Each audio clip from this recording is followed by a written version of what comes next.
여러분, 김영익 교수, 서강대학교 경제대학원 교수죠. 닥터 둠이라고도 불리는, 어떻게 생각하면 경제의 비관론자이기도 합니다. 이 닥터 둠 김영익 교수가 내년 전망을 내놨는데 내년 전망이 진짜 비관적이에요.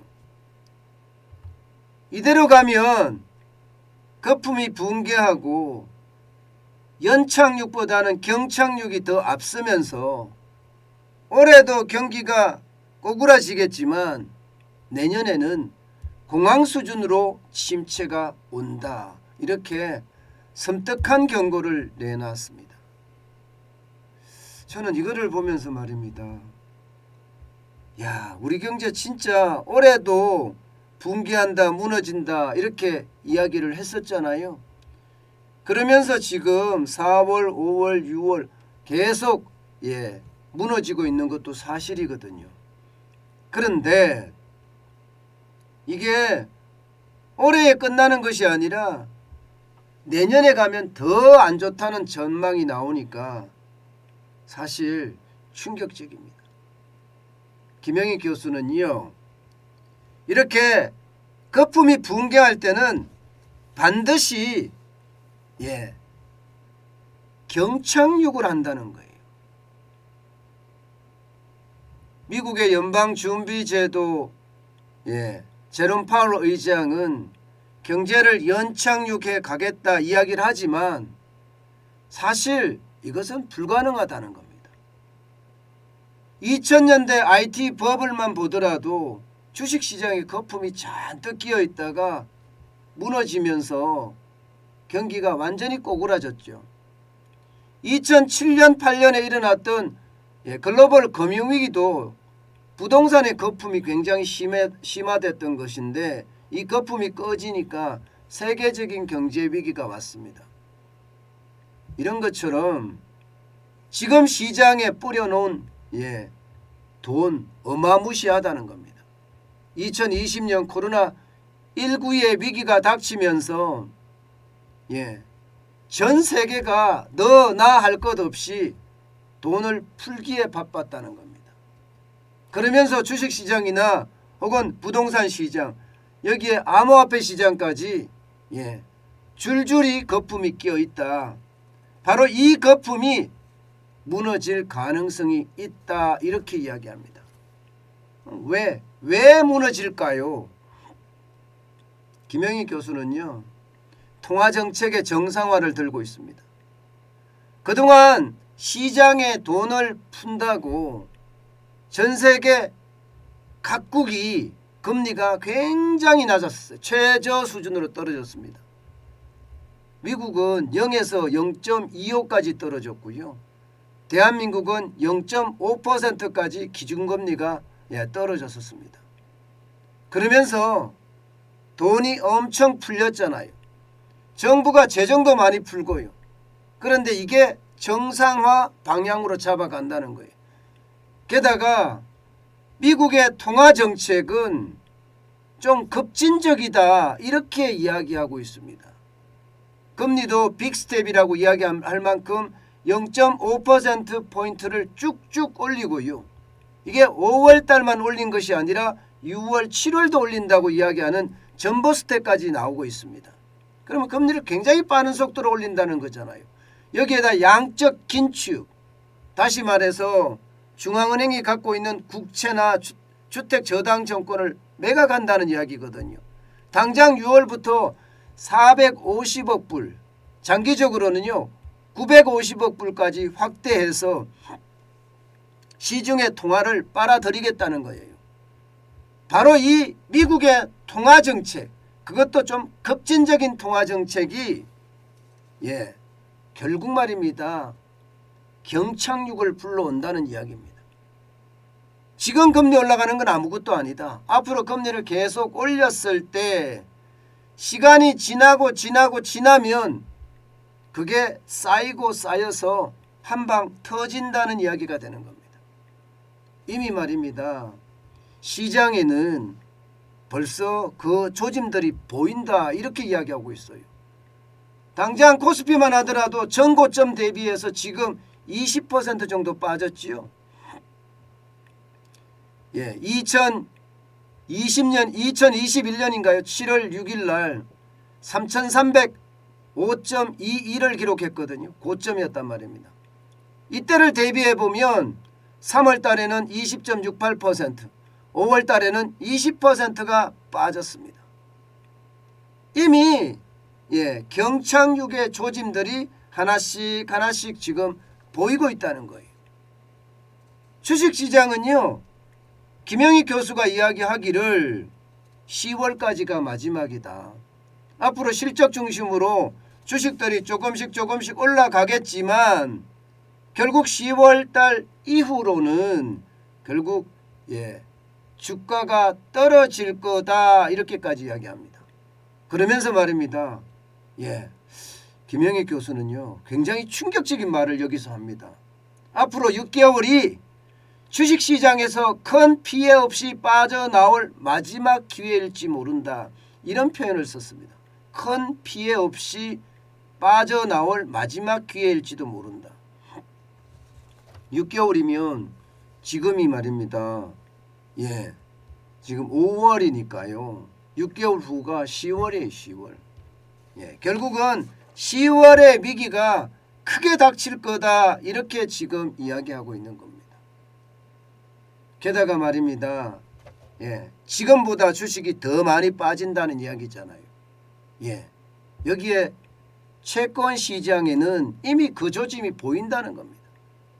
채권 시장엔 패닉이라고 이야기할 정도로 여러분, 금리가 엄청 올라가죠. 미국의 국채 10년 만기 국채입니다. 3.1420이에요. 3.1420이면 지난 10년 동안의 어떤 금리를 보면요, 굉장히 높은 수치입니다. 최고가 3.2270이었거든요. 그러면 지난 10년간을 쭉 봤을 때 지금 3.1402라는 것은 1420이라는 것은 결코 낮은 수치가 아니다. 채권의 금리가 올라가면 채권의 가격은 떨어집니다. 채권의 가격은 떨어지면서 금리가 올라가는 거니까 채권 시장, 채권을 보유한 사람들에게는요, 그만큼 충격이 될 수밖에 없는 거죠. 이렇게 말입니다. 채권이 이미 떨어졌고 이제 주식이 떨어지고 있고 그 다음은 부동산이 아닌가, 뭐 이런 이야기까지 하고 있습니다. 사실 부동산에는 아직 떨어질 조짐은 그렇게 많이 안 보이거든요. 재건축 중심으로 해서 계속 올라가고 있고요. 서울 외곽이나 혹은 수도권 일부 지방에서는 좀 떨어지는 모습을 보이고는 있습니다. 그래서 서울 아파트 매매 수급 지수도 4월에 90.5까지 빠졌거든요. 100일 기준인데 90.5면 매매 수급 지수가 상황이 좋지 않다는 이야기거든요. 그러나 똘똘한 한 채를 중심으로 한 강남 아파트들은 오히려 신고가를 찍고 있으니까 이것을 평균적으로 집값이 떨어진다, 평균적으로 집값이 오른다, 이렇게 말하기가 지금 굉장히 어려운 상황이라고 이야기할 수 있습니다. 그런데 결국 말입니다. 채권시장 떨어졌고요. 주식시장 떨어지고 있고요. 부동산도 떨어지겠다, 이렇게 김영희 교수는 경고를 하고 있는 겁니다. 더 심각한 것은 여러분, 이게 이렇게밖에 갈 수 없는 진짜 심각한 것은 바로 수출에 대한 이야기를 하고 있습니다. 여러분, 국내 총생산을 구성하는 3대 요소가 GDP 말입니다. GDP를 구성하는 3대 요소가 기본적으로 내수, 수출, 투자잖아요. 그런데 이 3대 요소 전부 좋지 않다는 거예요. 당장 내수만 하더라도 이게 예상보다가 회복이 더디다, 이게 지금 시장의 분석입니다. 거리두기를 해제를 해도요, 아주 필요한 거, 또 필요할 때만 소비를 하지, 이게 지금까지 몰려있던 보복 소비가 안 일어난다. 이렇게 지금 시장에서는 분석하고 있거든요. 보복 소비가 안 일어난다는 것은 여러분 결국 최소한의 소비, 착한 소비만 하고 있다는 이야기입니다. 그럼 내수가 이게 회복될 수 있는 그런 상황이 못 된다는 겁니다. 내수가 회복되지 않으면 여러분 경제 성장률의 3대 요소 중에 가장 큰 요소가 지금 회복이 안 되는 겁니다. 여기다가 수출은 망가지고 있어요. 작년 12월부터 쭉쭉 망가지고요. 4월까지 지금 적자투성입니다. 상품 수지가 적자투성이에요. 그나마 말입니다. 오미크론이 창궐할 때는 내수가 무너지고 투자가 무너지니까 수출이 견인을 해줬는데 내수는 더디게 올라오고 수출은 망가지고 있으니까 경제 성장률의 두 가지 요소가 나쁘다는 거예요. 여기다 설비 투자, 기업들이 투자하는 거거든요. 기업들의 투자도 지금 생각보다 안 하고 있다는 겁니다. 생각보다. 기업들은 망설이는 거예요. 경제 위기가 올 가능성이 있다 이렇게 생각을 하면서 지금 기업들이 투자를 안 해요. 그러면 지금 경제 성장을 이끌 수 있는 3대 요소가 다 신통치 않은 겁니다. 내수도 수출도 투자도 말입니다. 상황이 진짜 나쁘죠. 그러니까 김영익 교수가 이야기한 것이 계속 이렇게 침체의 어떤 길로 들어선다는 겁니다. 좋아져야 될 텐데 좋아지지는 못하고 침체의 방향으로 계속 간다는 이야기가 되는 겁니다. 그러면 여러분, 우리 경제 성장률은 지금보다 앞으로가 더 못해진다는 거잖아요. 동행지수 순환 변동치도 지금 여러분 계속 떨어지기 시작했고요.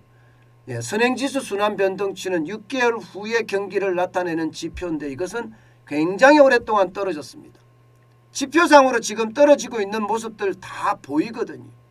이렇게 되면 김영익 교수가 이야기한 대로 올해는 침체 국면일지 모르지만 내년에는 공황 수준의 침체까지도 예상할 수 있는 이야기입니다.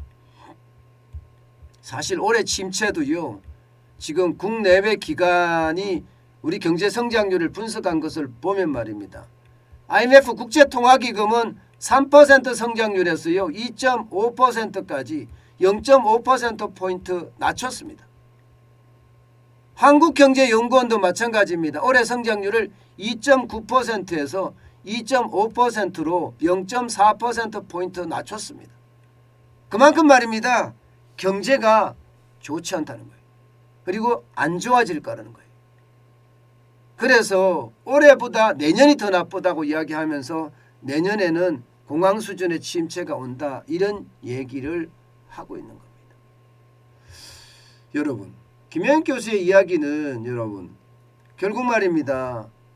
여러분하고 저하고 지금까지 이야기해 왔던 거 있잖아요. 좀 비슷하게 나가죠. 그죠? 장단기 금리가 역전이 됐던 게 3월 29일입니다. 그리고 나서 빠르면 7개월 늦으면 16개월 안에 경기가 침체가 시작이 된다고 이야기를 했는데 지금 김영익 교수가 이야기한 것도 이거와 마찬가지로 나오죠. 그만큼 말입니다. 장단기 금리가 역전이 되고 나서는요. 결국 빠르면 11월 늦으면 내년 적어도 6월 안에는 6월 안에는 침체가 시작된다는 거예요. 침체가 시작. 그야말로 연착륙이 갑자기 이렇게 되는 것이 아니고요. 경착륙이 쭉쭉 일어날 수 있는 시점이 내년이라는 이야기죠. 저는 그렇게 생각을 합니다. 어떤 분들은 김영익 교수를 두고 악평을 하시는 분들도 있어요. 그러나 여러분 김영익 교수가 이야기하는 것을 보면 저는 항상 지표를 가지고 이야기를 하거든요. 이 사람의 말이 틀렸다 하면 지표를 지금까지 이야기하는 것과 반대로 제가 분석도 해봅니다. 그러면 틀렸다고 이야기를 합니다. 그런데 지금까지 여러분 경기가 나빠지고 있고 더 나빠질 가능성이 크다. 이게 정관진 TV의 전체적인 기조였는데 그 기조하고도 일맥상통하죠. 예, 그만큼 말입니다. 예, 경기는 침체 일로에 있다는 것. 결국 거품이 붕괴되면서 연착륙이 아니라 경착륙이 일어나면서 예, 공황 수준의 침체까지도 예측한다는 이야기가 됩니다. 저는 이 말을 말입니다. 허투루 들을 필요는 없다고 생각해요. 우리가 기왕 경제 공부를 하고 있으니 예, 우리가 참고를 충분히 할 수가 있습니다. 이 참고를 하고 그 참고로만 끝나지 마시고요. 제가 여러분들에게 계속 이야기하는 거 있잖아요. 무조건 현금을 쌓아라는 이야기. 굉장히 필요하다고 저는 생각을 합니다. 무조건 현금을 쌓아라는 이야기. 그 정도로 말입니다. 시장의 어떤 변동성은 굉장히 크고요. 그 변동성이 예, 경제 침체로 예, 만들어낼 거다 이런 예측인 거죠.